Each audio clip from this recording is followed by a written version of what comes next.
I'm delighted that we're going to hear from Gerard Corcoran. Gerard is a director at Sandyford Business District.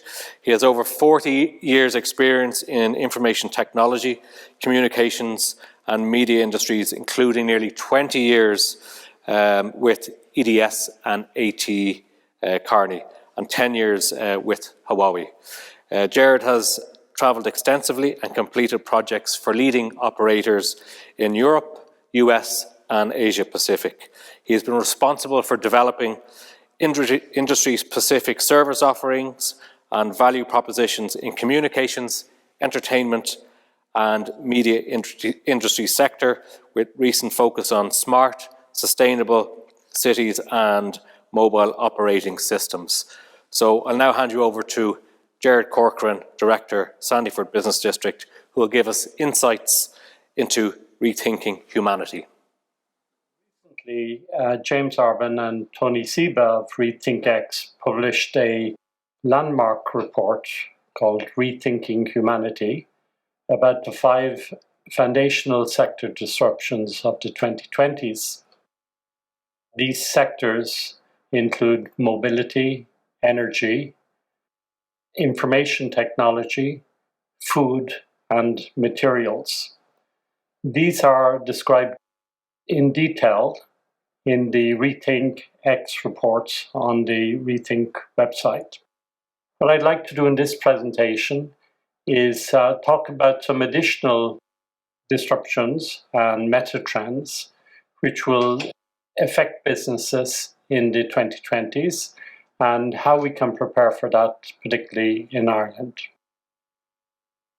So the 5 meta trends of the 2020s include shifting economic power. This is from the developed countries to the so-called BRIC countries, Brazil, Russia, India, and China, or from west to east.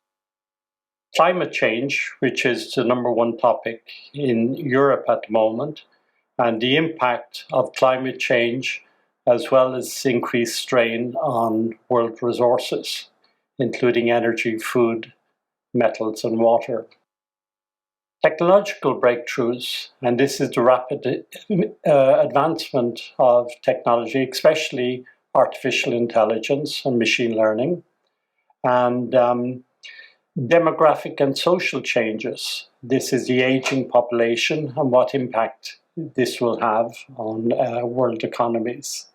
And finally, rapid urbanization, the migration of populations from rural districts into increasingly large urban districts. So we look at the shifting economic power. The Western economies have been stable for about 10 years now, and we've had rapid growth in the 4 BRIC countries in Brazil, Russia, India, and China. The emerging economies are high growth markets. China is emerging as a new global superpower, and Asia has still huge untapped natural resources. And the impacts of these are a power shift from west to east. The increase in entrepreneurial growth is relentless, and also the increase in innovation coming from the emerging markets. The second meta trend is around resource scarcity. And we see an increasing strain on the planet's resources, increased carbon emissions which drive global warming, oil becoming increasingly scarce resource. And the impacts of this is that we need to produce more with less inputs, shift away from oil to clean energy, including wind and solar, and transformation to a carbon-based mobility, and this will essentially mean electric vehicles. So the third major meta trend is technological breakthrough. And during the 2020s, we will have the rapid exponential increase in a certain number of technologies, including artificial intelligence, Internet of Things, mobile and social internet, the blockchain, big data, automation, robotics, biotechnology, genomics, cybersecurity, clean technology, etc. And all of these will converge to contribute to this disruption of the 5 major industries. The pace of technological change is exponential. Data, people say, is the new oil, and data connects the world. Technology is increasingly automates humanity. And the impacts are that we will be going towards a more connected and intelligent life. The introduction of AI and robotics into our daily lives to improve our lifestyles, and healthcare will need to be fundamentally transformed by technology. And this has been manifested by the recent COVID-19 crisis. Take an example of one of these global disruptions in technology.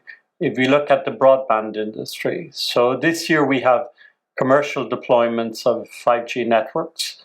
This is a 100-fold increase in the bandwidth available on mobile devices.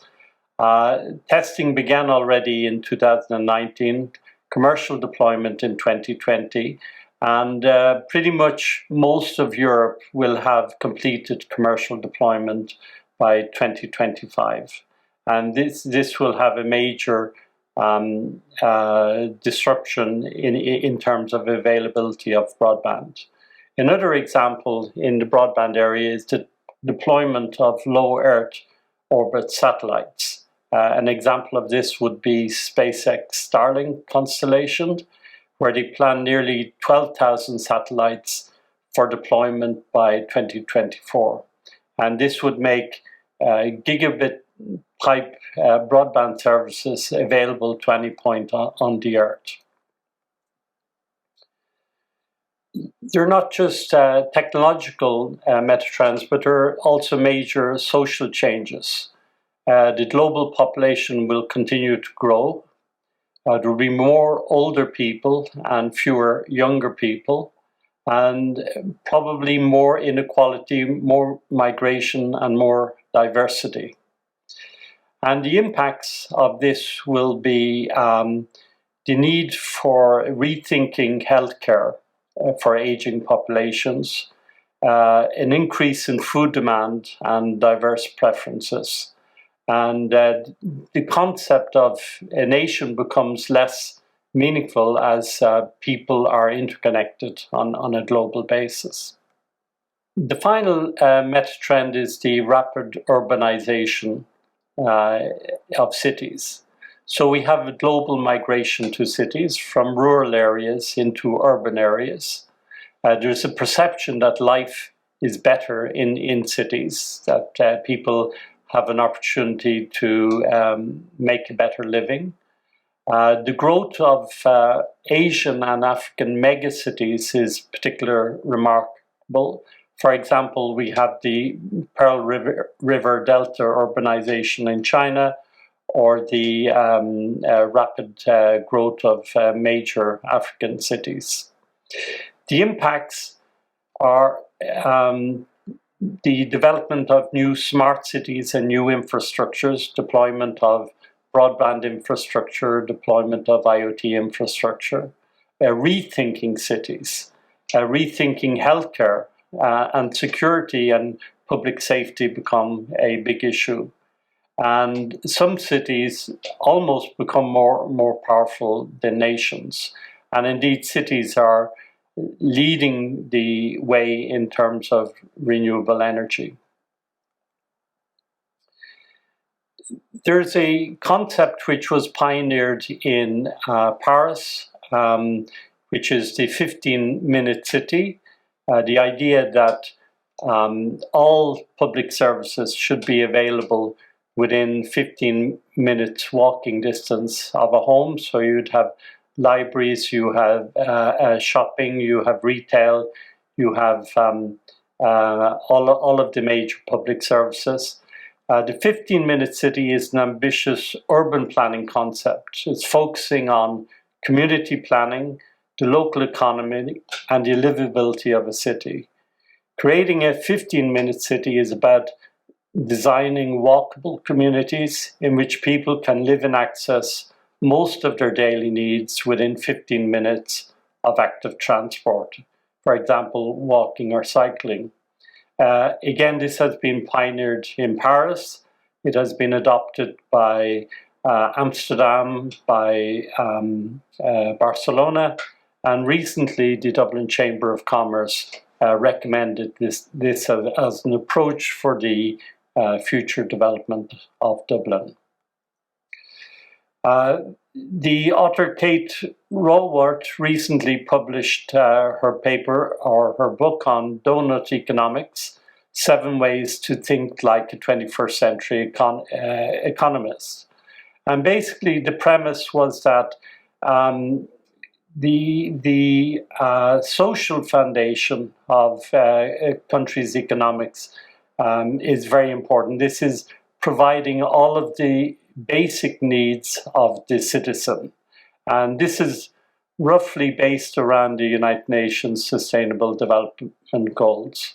So the ring of the donut includes the major requirements of citizens, whether it be water, food, healthcare, education, income and work, peace and justice, political voice, social equity, gender equality, housing, networks and energy.